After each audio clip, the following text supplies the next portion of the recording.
We bought the farm in 2016. We had the opportunity to buy 80 acres and it came with the farmstead. So that's what we decided to do and got our approval from the bankers and stuff, and here we are today. We always wanted to buy this place. We lived here years ago, probably 15 years ago. It was always so peaceful and nice back here. It was a nice place. It's nice to raise a family on a farm. Always wanted to. We both grew up on farms. We are grain, so corn, and then we also have custom feed cattle as well.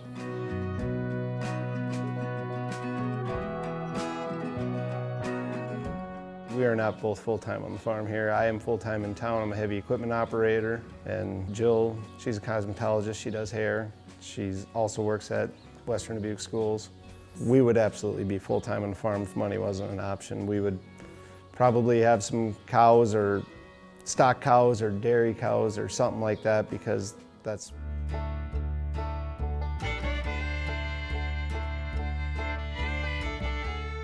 we got into farming because we both grew up on a dairy farm, and it was just a natural progression. There was no other men on my side of the family to take the dairy over, and in 2007, Francis, my uncle, and my father, Steve, joined the operation once they were certified organic. Well, in 1999, I was pregnant with our first child, and I couldn't drink the well water at our farm because it was contaminated. So we decided we wanted a better way.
Testing.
Is this on? There we go. All right.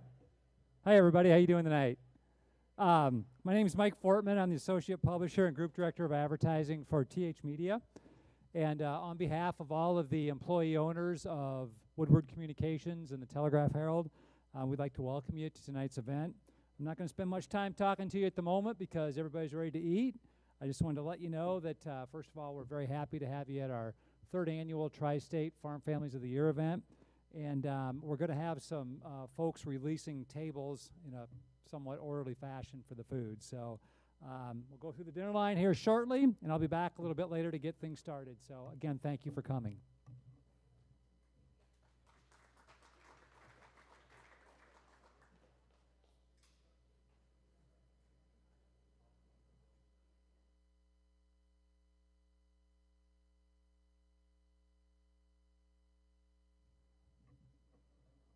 I was just kidding. You know, we're really not going to start eating here anytime soon. No kidding.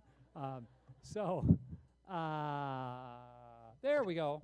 This nice young lady over here with the crown on, who's waving her hand, is going to be the one releasing the table. So it looks like we're starting right here. All right, great, thanks.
We bought the farm in 2016. We had the opportunity to buy 80 acres, and it came with the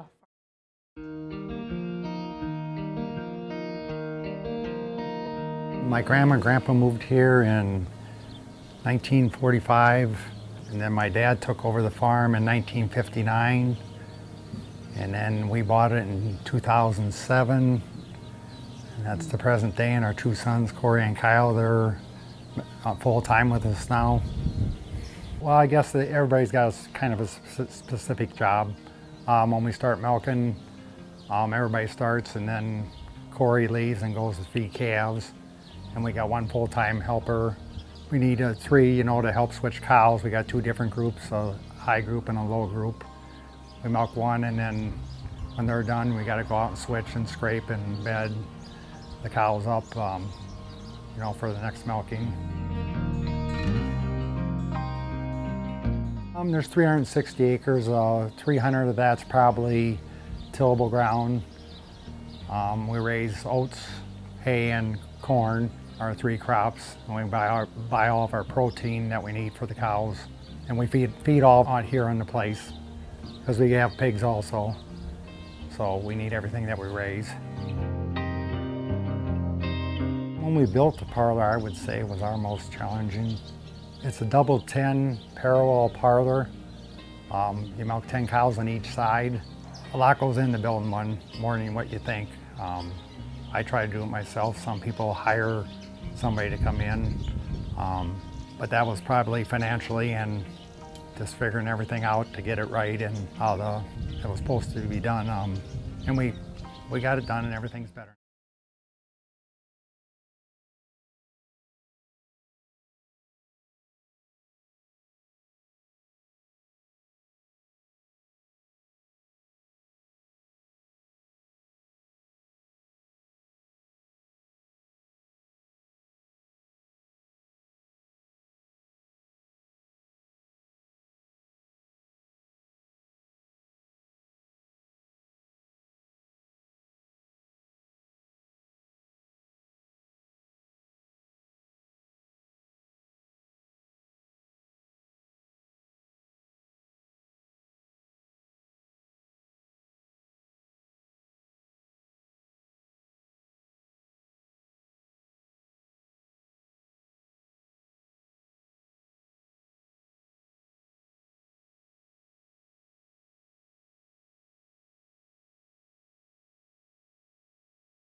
All right. Welcome again, everybody. Again, my name is Mike Fortman with TH Media. Hope everybody enjoyed the meal. I appreciate it if everybody would give a big round of applause to the team out here at the Dubuque County Fairgrounds. They're wonderful partners to work with, and we appreciate it very much. I'd also like to give a shout out as we are live streaming this event on the Telegraph Herald website right now. So it is going out all around the world in the comfort of people's living rooms. So great job by our folks who are providing that service. So we are beyond thrilled to be presenting our Tri-State Farm Families of the Year event for the third year in a row. I guess I better keep my mouth in front of the microphone, huh? Is that okay? Farming is such a vital part of our community and our area. And, you know, when you think about it, once in a while you need a doctor. Once in a while you need a dentist. Once in a while you need a police officer. And depending on how that goes with the police officer, once in a while you might need a lawyer. But we all like to eat, right? Every one of us likes to eat. So every day, 3 times a day, we need a farmer.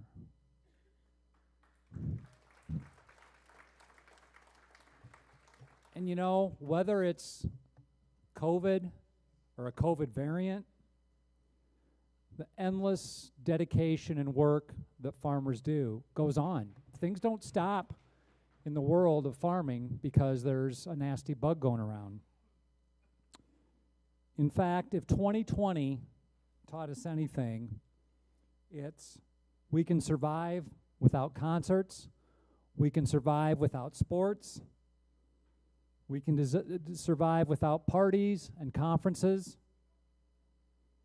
but we sure can't survive without farmers. So let me say it again. Every day you need a farmer. So tonight, we're going to celebrate farmers. Of course, no event like this could be possible without the help and support of our sponsors. We're extremely grateful to have Tyson's, Southwest Wisconsin Technical College, Gavilon, and the Dubuque County Fairgrounds on board as sponsors for this year's event. So if you'd please recognize them, I would appreciate it. I'd also like to recognize a few folks who are with us tonight from Woodward Communications and the Telegraph Herald. Tom Woodward, President and CEO of Woodward Communications in the back. Bob Woodward, Vice President of Woodward Community Media and publisher of the Telegraph Herald. Amy Gilligan. Where'd Amy go? Oh, Amy's over there. Amy Gilligan. Amy is our executive editor at the Telegraph Herald. And also joining us from our editorial department tonight is Michelle London in the back there, and her son Sean is with us, so glad to have them. Luke Rodham, our retail advertising manager. I like to say everybody's in the back, I guess.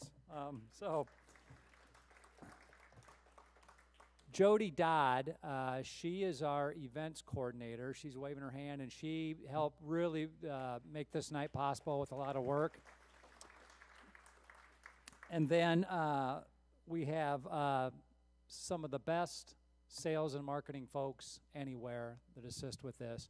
Teresa Lyson back here, she did a lot today as far as helping set up.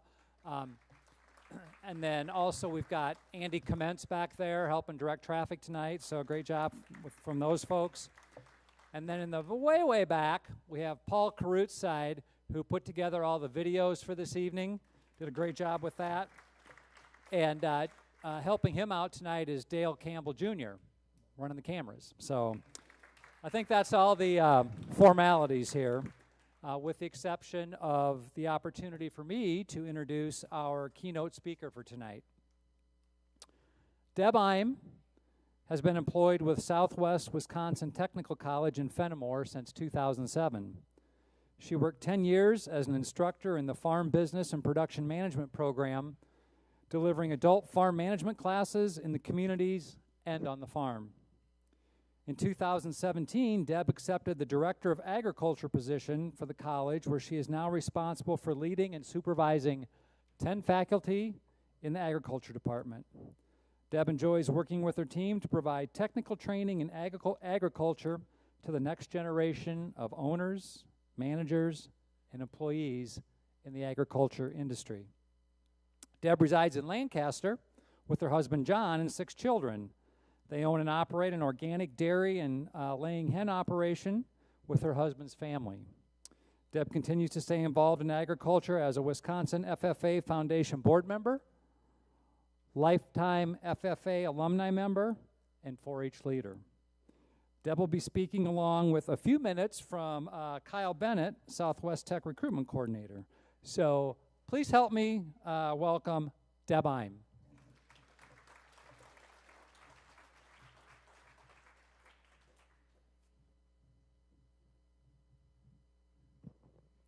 Thank you for that warm welcome.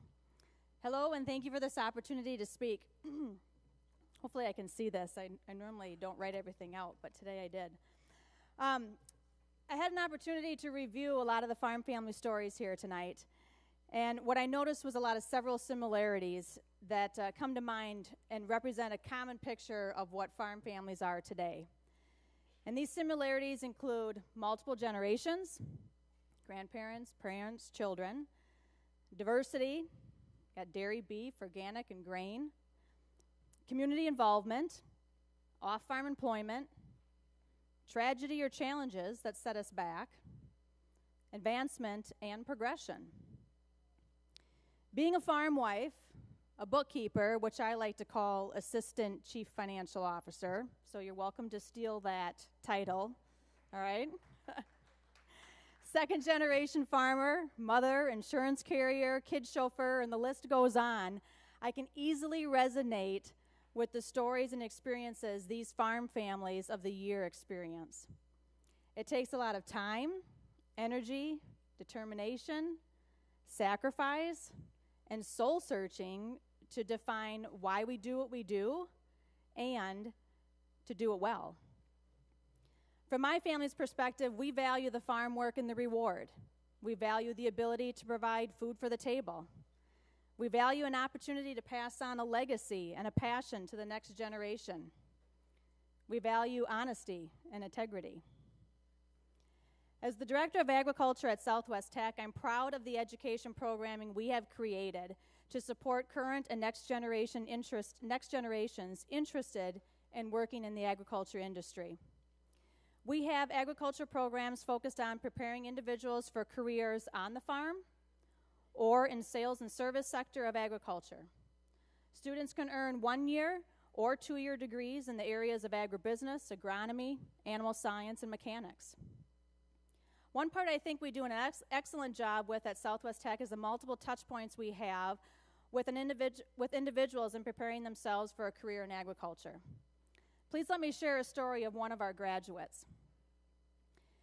Dan Steffensmeyer graduated from our Agribusiness Science and Technology program in 2005. You may or may not know him, but he farms with his family in the Bloomington area of Wisconsin. While attending our college from 2003 to 2005, not only did Dan earn an associate degree, but he also had an opportunity to take additional courses in our dairy herd management program. Dan came from a farm family and was looking to attend a college close to home so he could live at home and commute to college. Southwest Tech was his college of choice. And I quote Dan regarding his time at our college, and he says, "I couldn't have been happier with the quality of education I received from Southwest Tech." Once Dan graduated, he returned to the family dairy farm of about 150 milk cows and raising their only replacements. In 2008, Dan made his first purchase of the operating LLC, and shortly after, that is where I met Dan. Prior to my role as director, I was an instructor in our farm business and production management program. And this program, which is still available today, is focused on adult farm management training. I offered classes in crop, livestock, and financial management training in the evenings and during the afternoons of the farmer's off season, if there's such a thing, so November through March. Instructors in this program also offer individual on-farm time which is where I learned the management role Dan was taking on with the farm. There was transition of management from his dad to him, and simultaneously, Dan's mom was taking a farm QuickBooks course and farm women training with me at the college. We also offered succession planning courses that Mom, Dad, and Dan all participated in. So if we fast forward, change had to happen. The dairy industry was tough. In 2019, the cows were sold, and I'll never forget the feeling and the looks of grief that were upon the Steffensmeyer family that day. Tears were shed, and fear was present, not knowing what was next.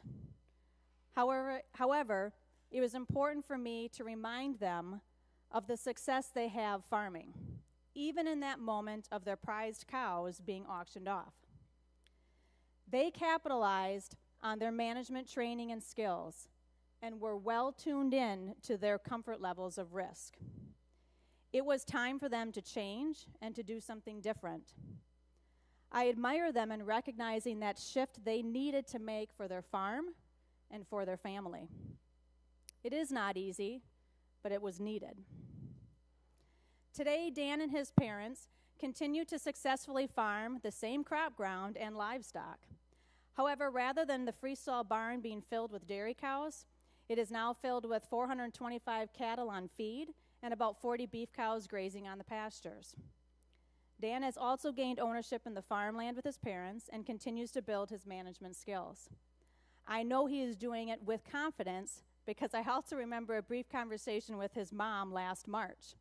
And at that time, his parents had just returned from a vacation requiring a plane ticket, and Mom stated to me that that was the first time Dad had gotten on a plane and could actually sit back and relax. She stated it was great. I might be a bit biased, but I'd like to think our college and education we provided on our campus and on our farms helped Dan get to where he is today. We are proud of Dan. He continues to be enrolled in our farm business and production management program and also serves on our agricultural advisory committees. Dan has also stated the investments the schools has made in facilities and technology since his graduation is quite impressive. Farming is tough, but so rewarding. Farming is a team effort.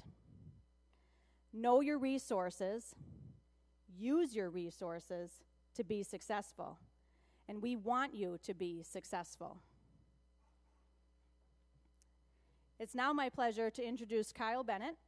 Kyle is our recruitment coordinator. This is where we tag team a little bit here. But he does an excellent job helping you and your children find a fit on our campus. So Kyle?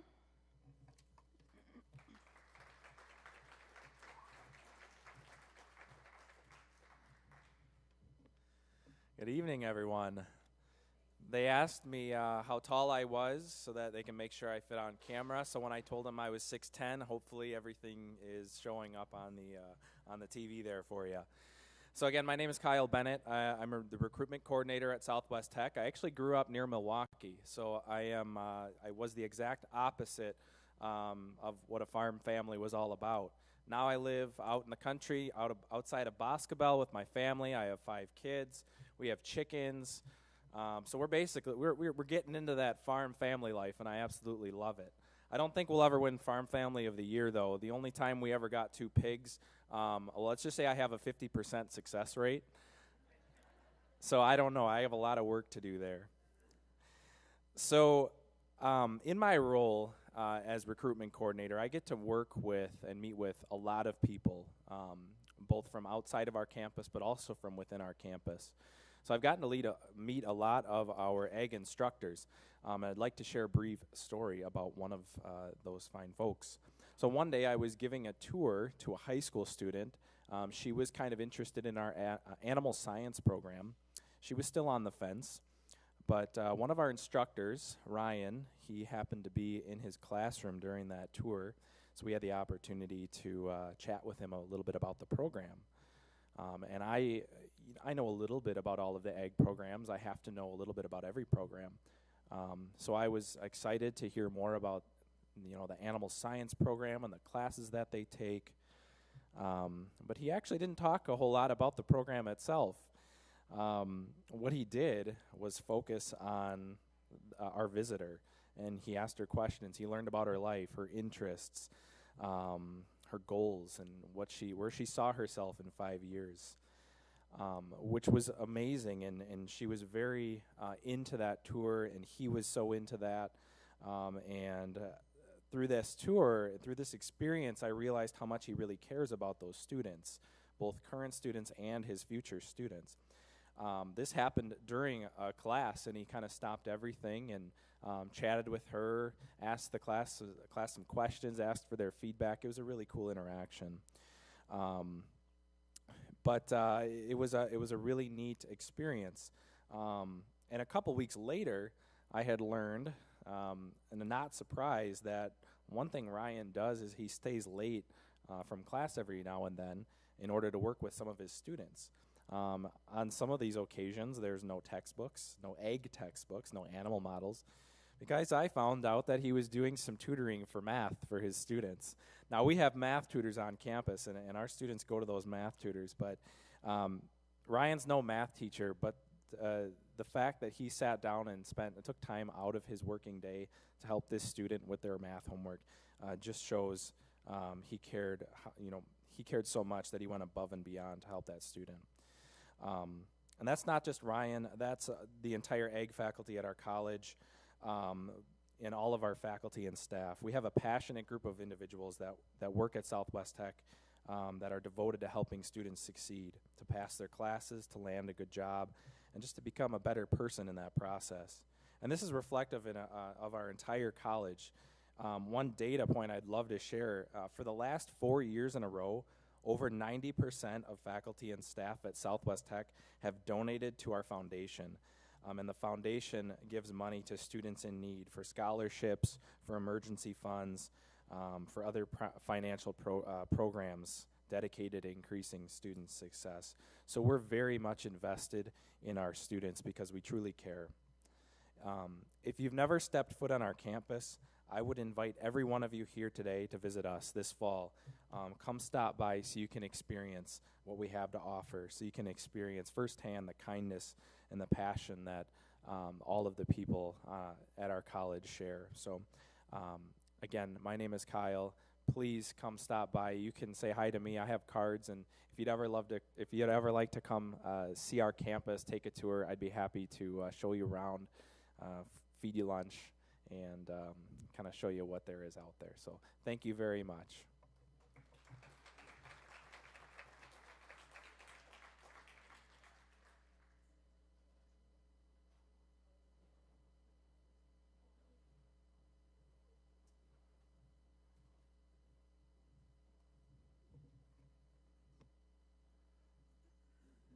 So like Deb, as I was reading through each of the award recipients' profiles, I found a lot of commonalities, the same things that she found, and that is character, values, and family.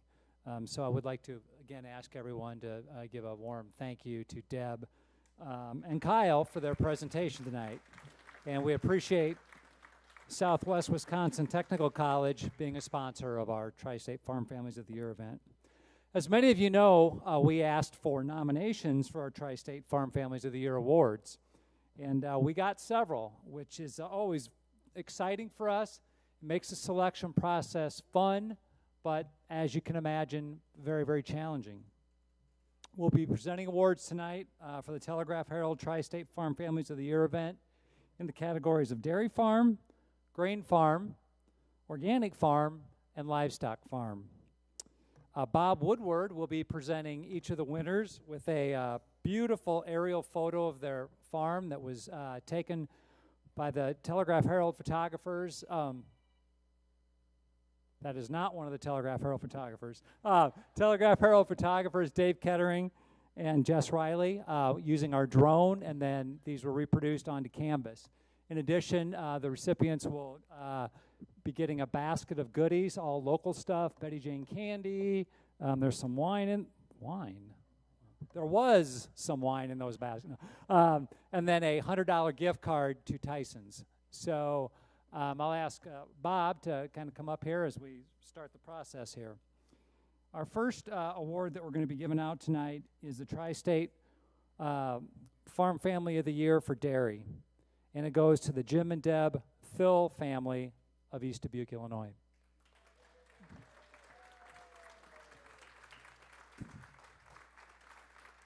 They have been raising dairy cattle their entire lives. They have a 360-acre farm that has been in the family since 1945.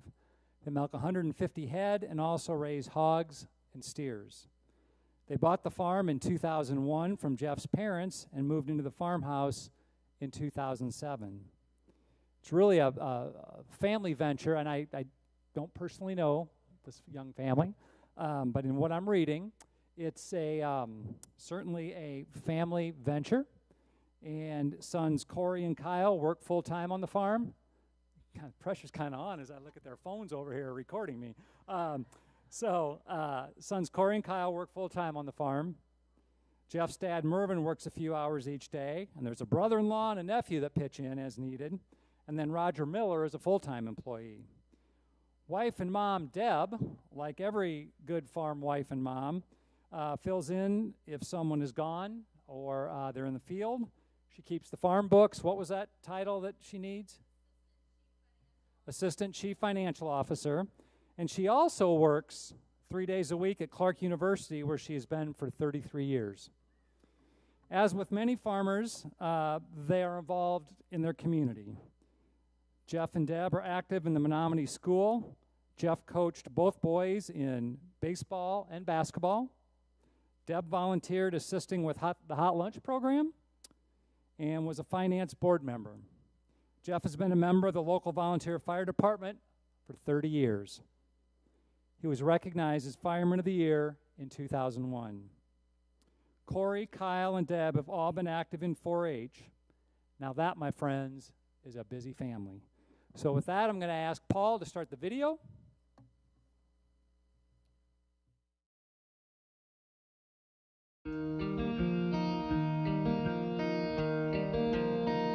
My grandma and grandpa moved here in 1945, and then my dad took over the farm in 1959, and then we bought it in 2007, and that's the present day, and our two sons, Corey and Kyle, they're full-time with us now.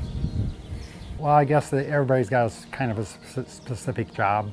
When we start milking, everybody starts, and then Corey leaves and goes to feed calves. And we got one full-time helper.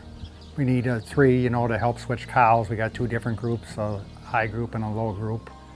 We milk one, and then when they're done, we got to go out and switch and scrape and bed the cows up, for the next milking. There's 360 acres. 300 of that's probably tillable ground. We raise oats, hay, and corn. Our 3 crops, and we buy all of our protein that we need for the cows, and we feed all out here in the place because we have pigs also, so we need everything that we raise. When we built the parlor, I would say was our most challenging. It's a double 10 parallel parlor. You milk 10 cows on each side. A lot goes into building one, more than what you think. I try to do it myself. Some people hire somebody to come in, but that was probably financially and just figuring everything out to get it right and how it was supposed to be done. And we got it done, and everything's better now. We thought, looking into the future a little bit, that Jeff's dad was still milking quite a bit then, and it's easier milking in the parlor than the stanchion barn. And our kids were young, very little, and they could get involved right away too. They wanted to help, and it seemed like the right thing to do. Had a lot of energy when I got on. I've been on for 30 years now on the fire department. And my dad was on for 34 years before that, and so that gave me a little incentive to get on and to keep the family tradition going. Actually, the first meeting for the Menominee-Dunley Fire Department was here on our property. My grandpa was a trustee. I still like to be involved with the youth of the community and we try to keep things going. When Menominee had our local Catholic school and the school closed, and a few of the things that happened in that school was a Halloween party and things that the youth group did, and so we thought we'd continue doing that, another mother and myself, and we'd do it for a couple years, and I think now that's 12 years later. We're still involved, do a couple things each year, not last year because of COVID. 2020 was the challenging year of markets being closed, unable to sell cattle and pigs for a while. For a couple weeks we had where we couldn't sell pigs, we couldn't sell steers, and they were talking about dumping milk, so that's about as bad as it can get. It didn't, luckily we didn't get hit with the dumping the milk. Some did, but we still got hit with the milk price, you know. We just hope the family farm continues, and it's challenging for families. In today's world, everything is big, big, big, and we've tried to maintain and keep things local and do what we can to maintain a family life as well. But I think that's one of the biggest challenges is things that are out of our control. People want things bigger, and bigger isn't always better, especially in raising a family on a dairy farm. I think the joy of being our own boss, setting our own schedules, watching the baby calf born to mature into the milk cow, or watching the baby pigs born, and it's the miracles of life, and I think you see miracles every day on a farm, from the seed they plant to life that's born. And it's harder and harder nowadays for kids to take over farms and keep the interest in it. And so yes, it would be special if they took it over for another generation.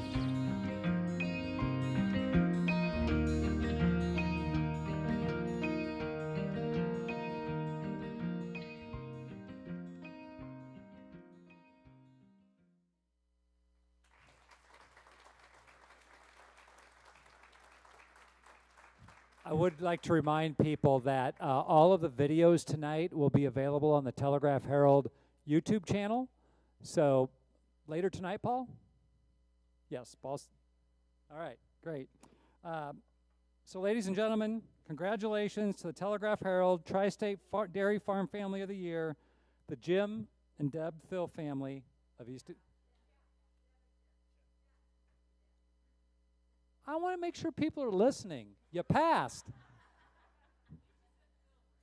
Well, that's because I'll tell you a story about that. So I was asking Jody, I said, now, do you pronounce this Thiel or Thill? And Teresa says, well, I know the lady at the bar.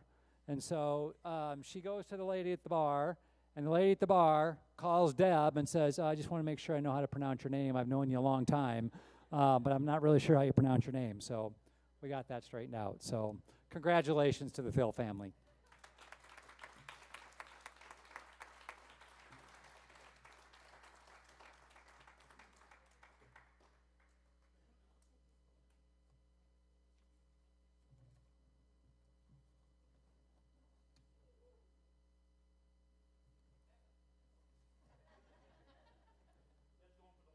Yeah.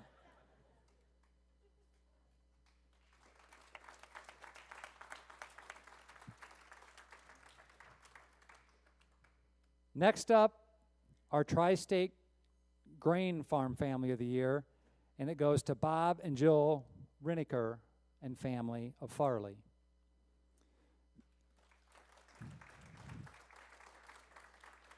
The MO of Bob and Jill is teaching children the love of farming.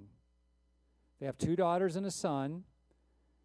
The family involves the school community in their farm. Share the love of what they do with students and teachers kind of describes how they operate their farm. Jill even brought some goats to school. I've seen goats in school, but I don't think they're Jill's goats. So I think it's pretty cool that they've taken goats to school. Jill's family purchased the 90-acre farm in 2000, and Bob and Jill purchased it in 2016. The Rinikers grow corn and hay on their farm, and all 3 of their kids are in 4-H. Jill serves as the Clover Kid Leader with the Piasta 4-H Club, and she describes her husband as the best 4-H dad. Due to the pandemic, the 250 to 280 head of cattle left the Rinneker farm in August of 2020. We all know that COVID caused hardships for a lot of people in a lot of industries, farming one of those industries. Jill has been a hairdresser at the hair studio for 12 years and works in food service for the Western Dubuque Community School District. Bob is constantly busy on the farm, and Jill says he is turning into the best handyman ever. With that, we'll go to the video.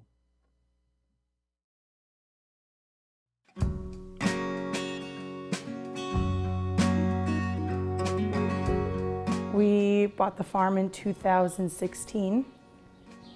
We had the opportunity to buy 80 acres, and it came with the farmstead. So that's what we decided to do, and got our approval from the bankers and stuff, and here we are today.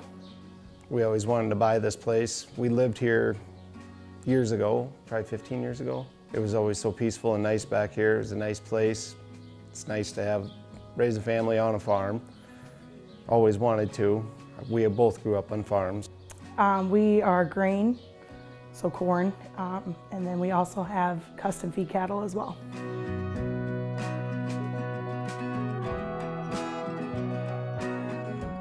We are not both full-time on the farm here. I am full-time in town. I'm a heavy equipment operator, and Jill, she's a cosmetologist. She does hair. She also works at Western Dubuque schools.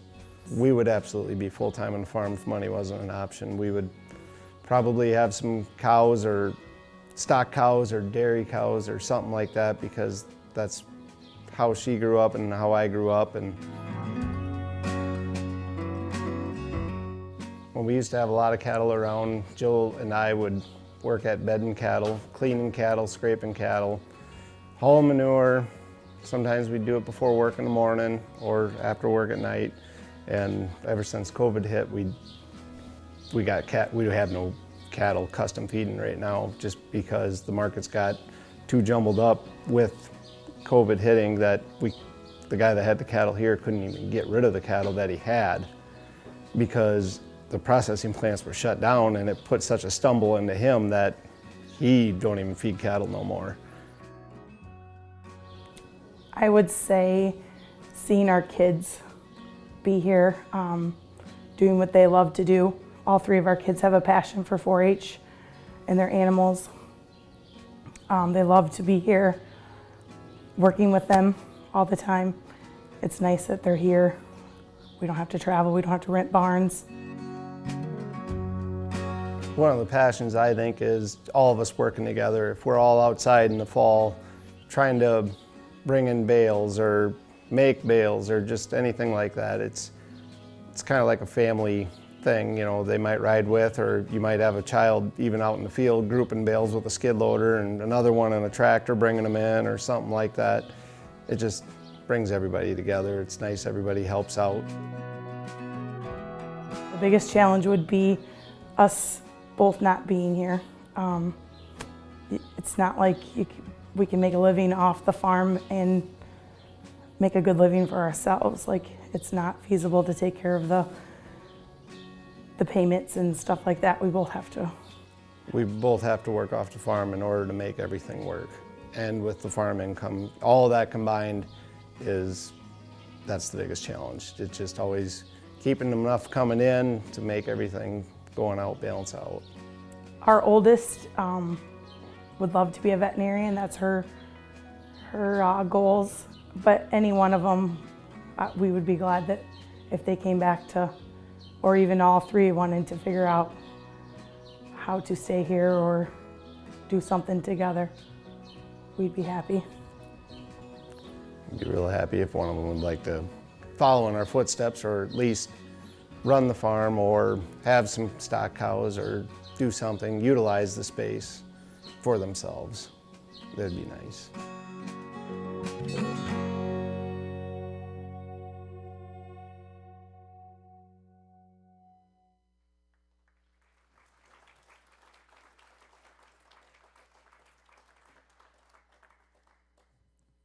So, you know, people love farming when they each work full-time jobs so they can farm. Reminder that the videos are on the TH YouTube channel. And congratulations to the Telegraph, Herald, Tri-State Grain Farm Family of the Year, the Rinneker family of Farley.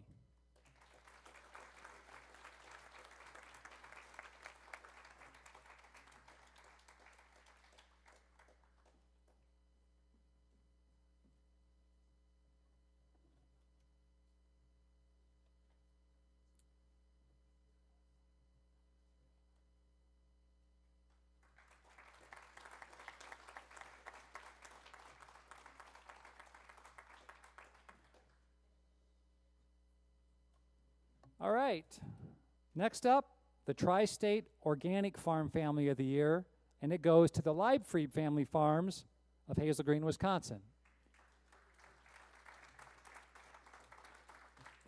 Owners Aaron and Julie Leibfried have 2 sons and a daughter, and I love this. Aaron and Julie were high school sweethearts. They bought the farm in 2000 and immediately began putting organic practices into place for a good reason. When their oldest son was born, Julie worked for the Grant County Health Department. The health department tested the water and found some of the chemical levels to be high. Safe for adults, but not for infants. This was the catalyst to go organic. Julie had some experience with organic farming, growing up on an organic farm. She also took a class at the University of Wisconsin. When they bought the farm in 2000, they started from scratch to become organic. In October of 2003, they became officially organic certified. Aaron's father and uncle also have organic farms nearby. Aaron and Julie's 3 kids were all involved in 4-H growing up. They have a herd of 250 Holsteins along with 200 replacements. They have very, very strict and stringent guidelines that they have to follow and standards they must meet for feeding their cows. They have rigorous annual inspections to keep organic certification, and they have robots that milk their cows. Lots of hard work, lots of long hours, and all about the well-being of the animals. Paul, the video.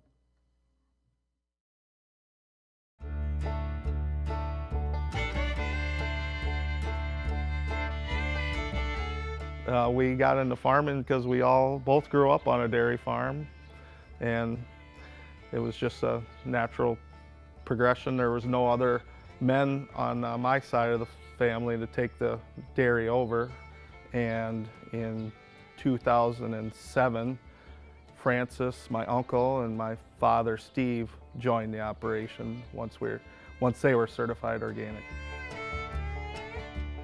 Well, in 1999, I was pregnant with our first child, and I couldn't drink the well water at our farm because it was contaminated. So we decided we wanted a better way of life for ourselves, I guess, and be able to drink our water and not pollute our environment. We started transition in 2000, and we got certified in 2003. Okay. So our main business is dairy, and we raise all the replacements for the dairy, and we also raise all the feed to supply the dairy animals and replacement animals. And that includes alfalfa, corn, soybeans, oats, wheat, along with some cover crops, and we do rotational grazing for the cattle. And one big benefit is just being stewards of the land and taking care of the land while we're here and producing products without using a lot of chemicals. One of the drawbacks of being organic is it's a lot of manual labor. There's a lot of extra work that goes in because we can't use chemicals, such as like cultivating, picking weeds by hand, that kind of thing.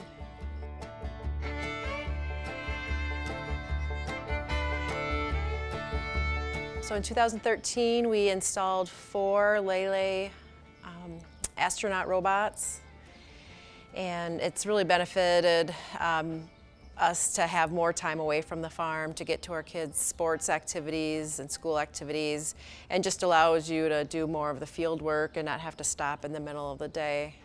We still have chores twice a day, but it's not at 5 o'clock and 5 o'clock like on a regular. Yeah, you know. the robots definitely allow us more flexibility when doing chores if something's going on.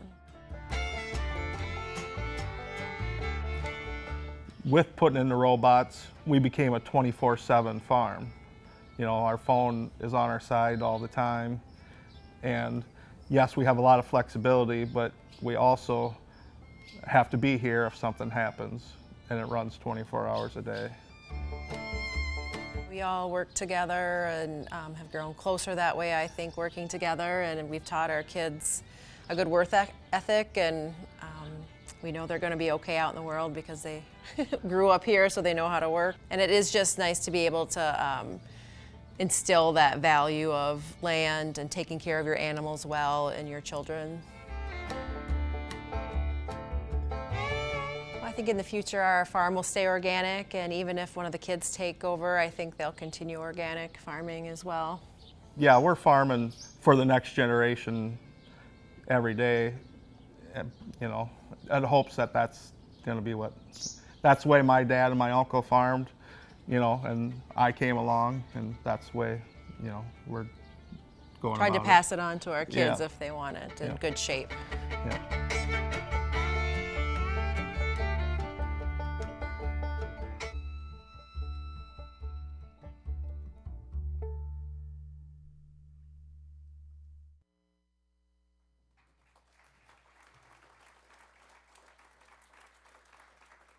As with the other videos, this one too will be on the YouTube channel for the Telegraph Herald. Congratulations to the Telegraph Herald Tri-State Organic Farm Family of the Year, the Leibfried family of Hazel Green.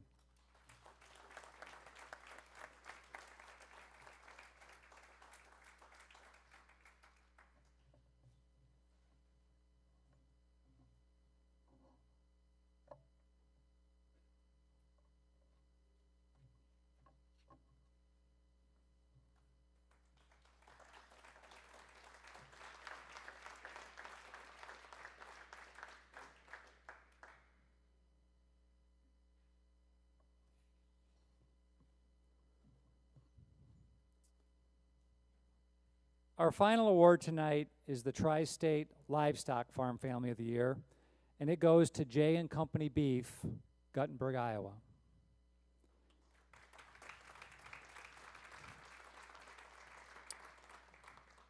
Jessie Westoff is a busy mom with 5 kids.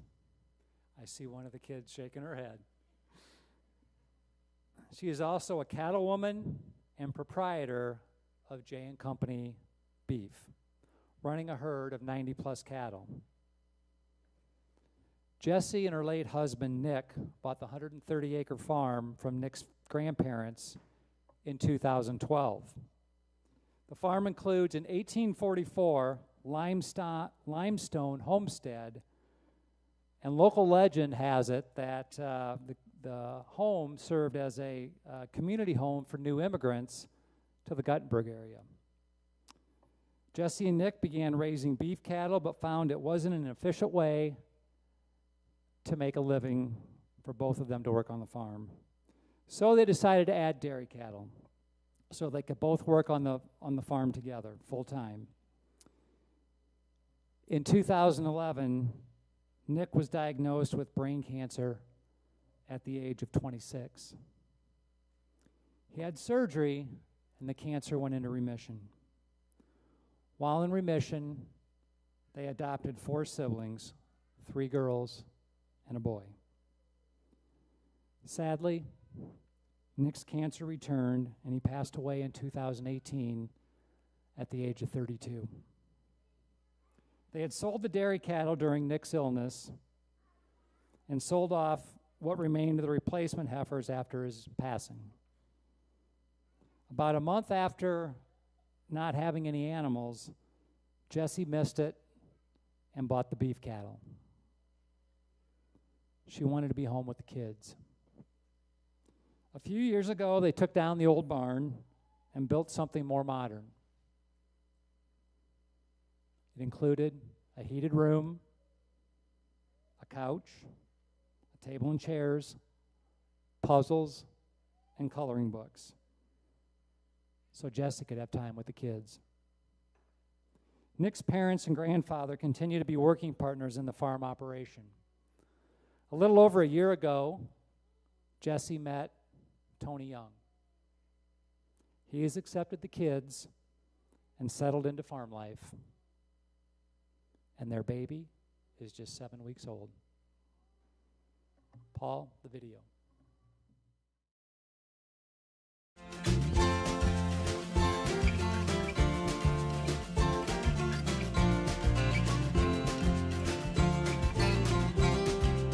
My history of farming is I grew up on a dairy farm. My parents dairy farmed most of my childhood. They sold their cows when I was a freshman in high school. I get the most joy out of running the farm just being with the cattle. I love cattle. I always said working with cattle is way better than working with people, because if they're stupid, you can hit them. And I say that jokingly because I don't hit my cattle a lot. But you know, if you gotta get something done, you don't have to listen to them talk. Yeah, they moo, but it's just, and cattle have personalities just like people do, so you get to know your cattle, and you have pets and you have ones that are mean that you don't mess with, and it's just, I find a lot of joy in working with the cattle hands-on. I think I'll always be a cow-calf producer just because I enjoy being around the calves and the cows. The history of the farm is it's been in the Westhoff family since the 60s. My late husband's grandparents bought it and they dairy farmed it for many years. We moved on the farm in 2007 and we started with beef cattle, and then we both worked off the farm also. So it's kind of just been in the family ever since. My great uncle had a farm when I was growing up, but we never really spent time on it. The little bit of time I did spend, it wasn't actually doing anything out there to help him. But other than that, it's pretty much just been since I started dating her and being up here. I calve in the spring and in the fall, so I'm busier than a lot of beef guys in the fact that I calve twice a year. Most beef guys calve once a year. So when I'm calving, I'm out here several times throughout the day and even in the night to check and see if I have any new babies, and if they do, I have to do a couple different procedures, like give them a nasal vaccine, give them an oral vaccine, just so I don't have sick calves.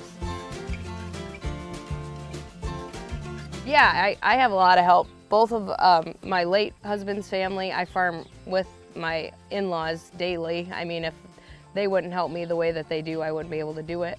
I also have sisters that farm, so whenever I need help, if they're available, they come and help. They help with the kids. I mean, then Tony helps too. He has a full-time job, but he's always out helping with chores. Like 6 weeks or 7 weeks ago, we just had a baby. So him and the kids did all the chores for me, and I stayed in the house with the baby, which was a huge adjustment for me. I'm not much of a house person. My husband got sick in 2011, and he got better for a while. So we had like one really hard year of dairy farming where he was recovering from brain surgery because he had brain cancer.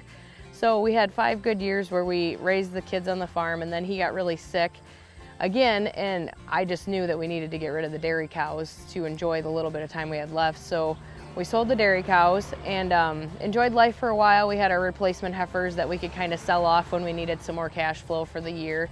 And then he passed in August of 18. So after that, I was like, oh, I'm just gonna take a break. My goal was to stay on the farm full time with the kids. I wanted to be able to farm full time and be here for them, go on field trips with them, and just be very active in their life. I think it was the summer of 19, we tore down the dairy barn and got rid of it. And then we started building my new cattle shed building, and ever since we got it done, it's just been amazing how much healthier my cattle stay because of the ventilation is perfect in that building. So looking in the future with everything that's changed in the last couple of years, I'd absolutely love for one of the kids to come back and take over the farm or to farm with us when they get older. But that's ultimately up to them, and I think that it's important for them to go out and see what the world has, and if they want to come back to the farm, it's always an option. Right now he has a full-time job in town that helps a lot with bills and stuff, especially with COVID and everything being crazy with the markets. I mean, that really helps a lot. But in time, we'd like to increase the numbers enough so that way we can both farm full-time and be at home for the kids and just be really active in their life. So that way, when they think back to their childhood, I know when I think back to my childhood, my parents were always there, which was nice. So just to be able to offer that to the kids.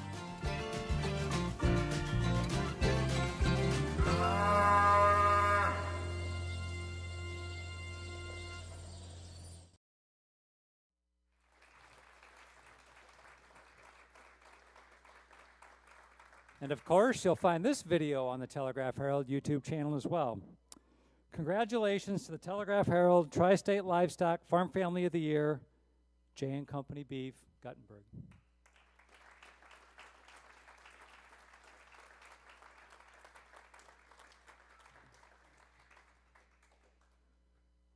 I kind of saw him walking away with a suitcase. I'm like, I hope they're not packing up and leaving.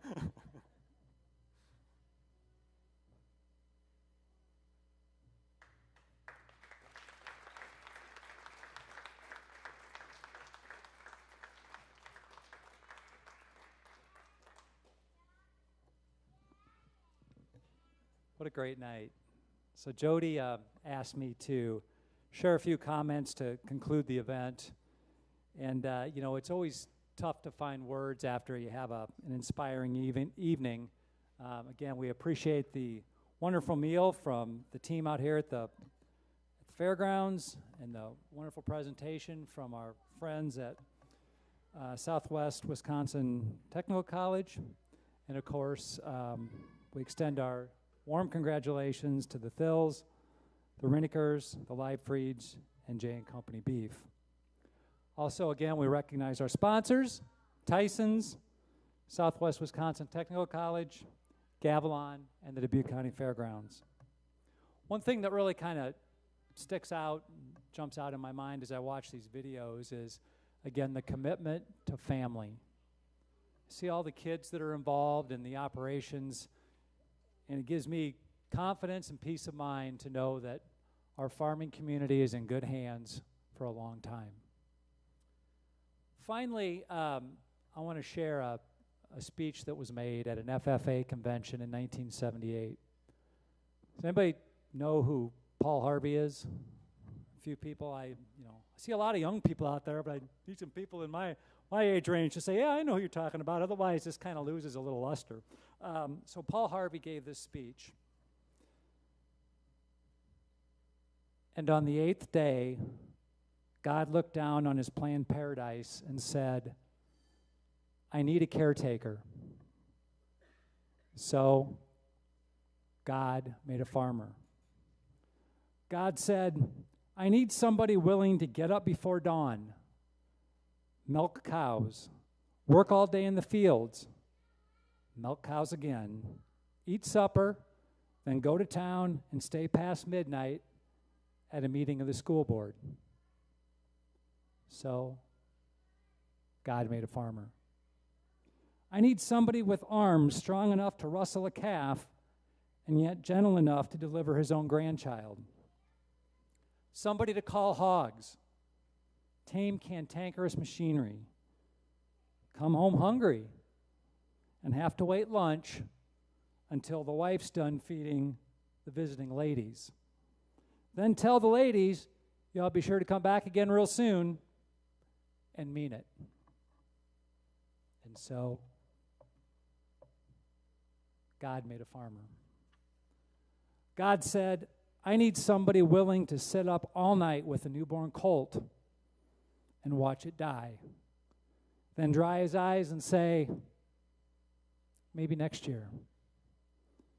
I need somebody who can shape an axe handle from a persimmon sprout, shoe a horse with a hunk of car tire, who can make harness out of haywire, feed sacks, and shoe scraps,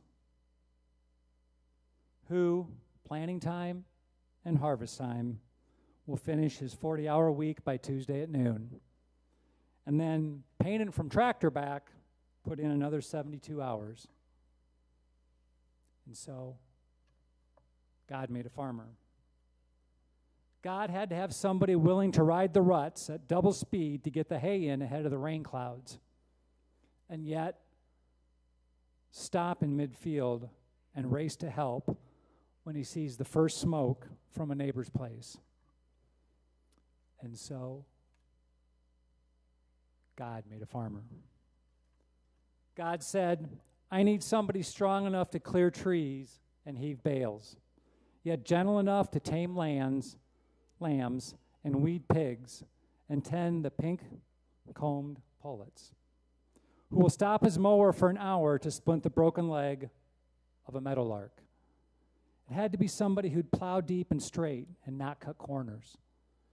Somebody to seed, weed, feed, breed, rake, disc, and plow.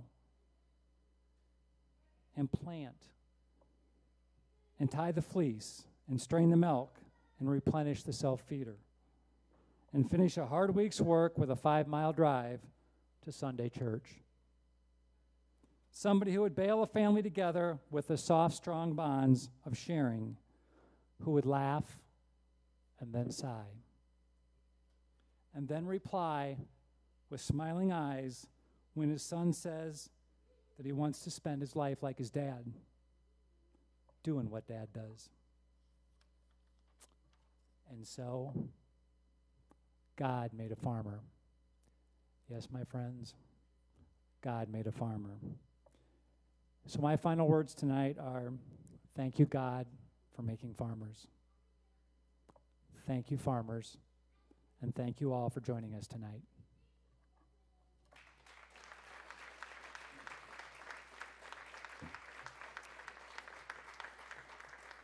I believe, let's see, the bar is going to be open for a bit. Is that correct?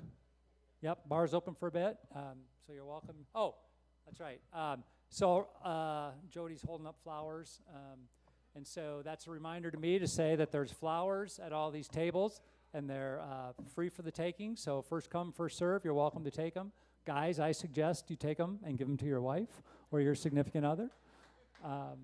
Thank you again for coming, and enjoy the camaraderie.